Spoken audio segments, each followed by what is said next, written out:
The Land Rover Defender was reintroduced back in 2020. Land Rover of Tampa has given us that Defender SE in the Gondwana Stone. P400, new for 2021, was a 90 style, so it was a two-door. The tall boxy style came into 2022 with the V8 variant with the large touchscreen that comes standard now for 2023, plus a 130 model, which gives optimal legroom for the third row. Inside the unibody, all new Pivi Pro infotainment screen, leather interior that when you open the doors up in sub-degree temperature, it's not going to affect anything. This is all-terrain heaven for any SUV enthusiast. Rivals start with your Lexus GX, your new Jeep Wagoneer, or a Wrangler, a Ford Bronco, but the difference, we have the adjustable suspension. We can conquer pretty much any terrain, the largest or best fording through water depth. I'm Anthony from Hawkeye Rides. I'm gonna go over all the specs and details, starting now.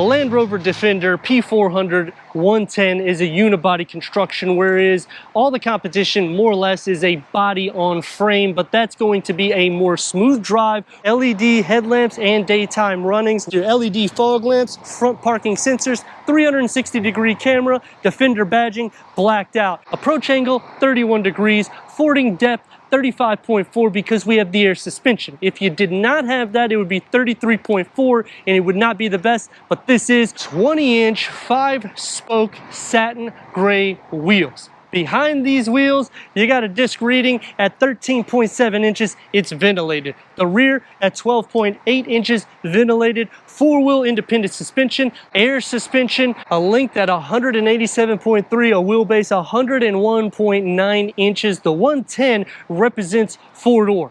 The 90 represents the two-door. The 130, like I said at the beginning, just more leg room for the back, so it's basically competing straight on with the Jeep Wagoneer. Departure angles will vary. On the 90, it's 31 degrees. The 110, it's 31.2 degrees. The 130 at 30.1 degrees.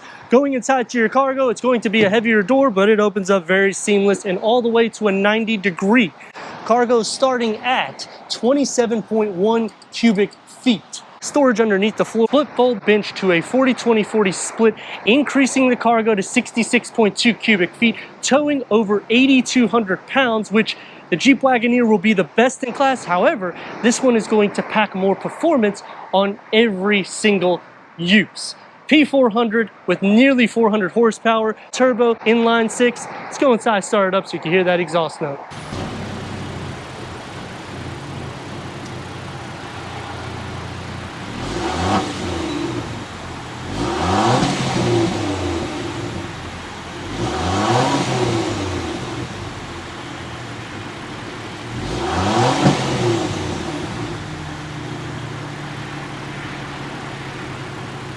The Land Rover Defender definitely has the styling cues of a classic Defender. That's exactly what they were going at for the design. And they backed the performance with a 3.0 liter turbocharged inline 6-cylinder with a 48-volt hybrid technology, producing 395 horsepower and 406 pound-feet of torque. That's paired to an 8-speed ZF automatic transmission, achieving 17 to 22 mpgs.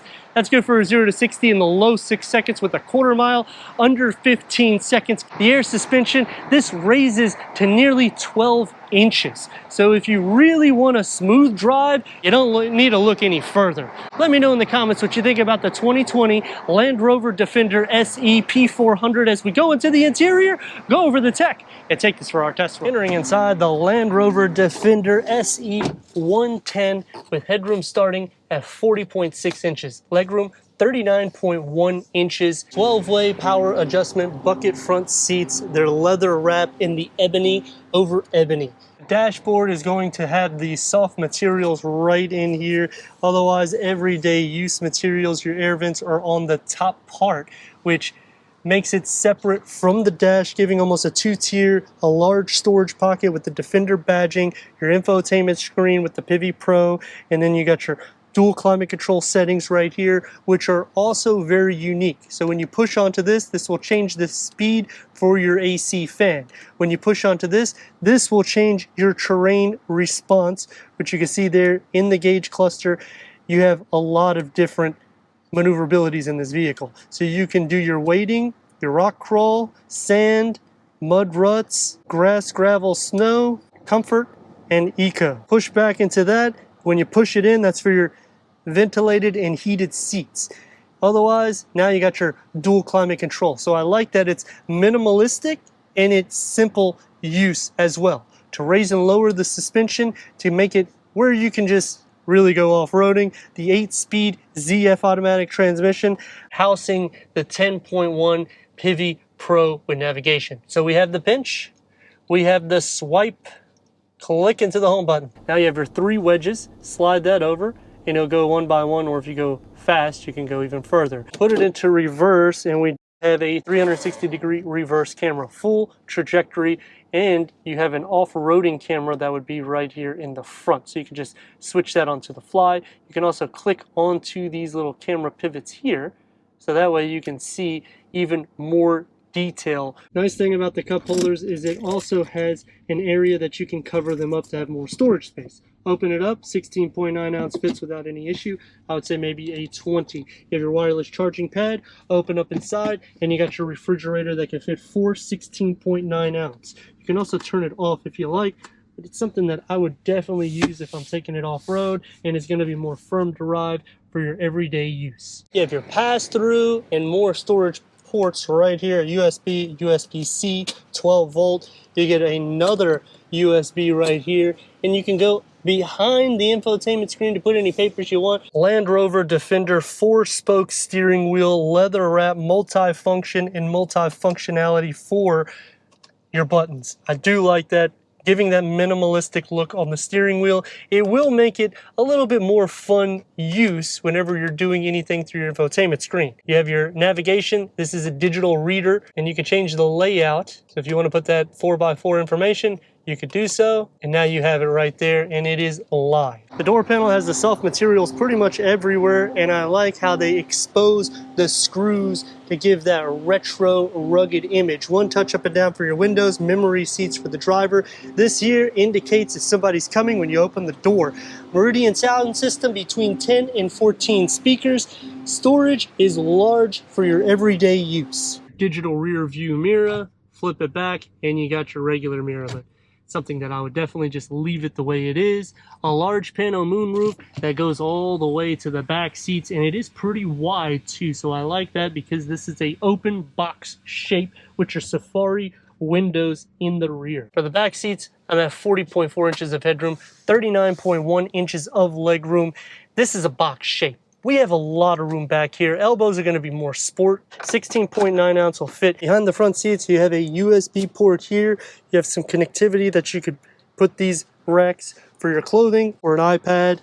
Quad climate control setting, and so many charging ports more. So they just take care of everything with the air vents here in the center. The door panel for the rear gets the same segment, so you get that retro style with the exposed screws. You get the safety for the door, you get the two-tone, soft for your elbows, and pretty much everywhere that you touch. Storage, you could really only fit about 1 to maybe 2 16.9 ounce. Getting into the center, headroom is still no issue, nor is legroom. Obviously, I'm blocking air vents, your USB, your climate control, sharing a little bit of butt and shoulder space, but feet not really, because this is a wide SUV. Taking the Land Rover Defender SE out for our test run. P400, 395 horsepower, 406 pound-feet of torque, ZF 8-speed automatic transmission, adaptive suspension, so that's going to level out to either a higher ride height, nearly 12 inches, to go to a lower ride height, around 8.5 inches. Comfortable because this is a unibody construction, so the interior noise is going to be a lot quieter than your traditional body on frame. Visibility, this is a complete box. You got windows surrounding you. You're not going to have any issues. Now they offer a P300, which is 296 horsepower. You can conquer the terrain as well, but the Turbo 4 is not going to be as much power underneath the hood.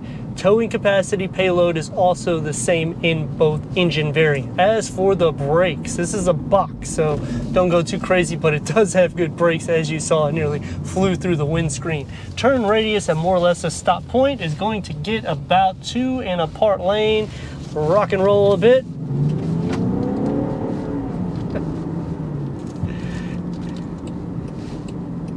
You're gonna hear that exhaust note just a touch inside. But otherwise, you're gonna hear some road noise through the wheel wells because these are all terrain tires. The inline six turbo, I feel, is the best way to go unless you're trying to save money. If you're trying to save money, the Turbo 4 is an excellent engine.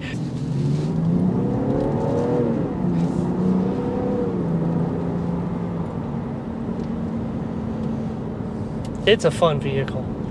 I mean, don't go crazy with dynamics. This is a top heavy. Now there is 3 things I like and 3 things that I dislike. Is anything more than that, I'd be taking this Defender home. The 3 things that I like is because it's a box, you have the most space in the interior compared to all of the rivals. The second thing that I like about it is that you have multiple sun visors. So you have them here, even in the center, so you can completely block out the sun. Bringing me to the third thing that I like is when you get the air suspension, it's going to be a little bit more smoother of a ride.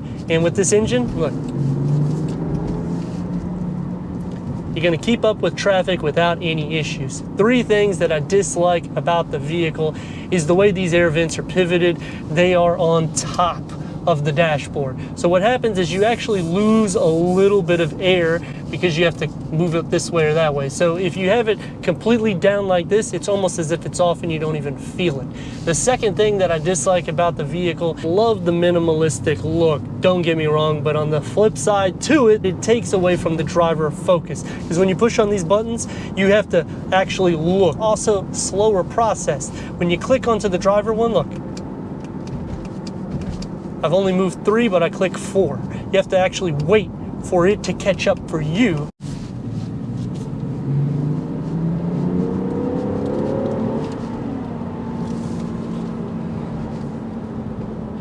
And it's nice to see a pre-owned vehicle in a review. So that way you can actually think about what you're getting, something with some miles, to see some of the wear and tear and how it still holds up in the maneuverability and how it actually performs. And all of it, look,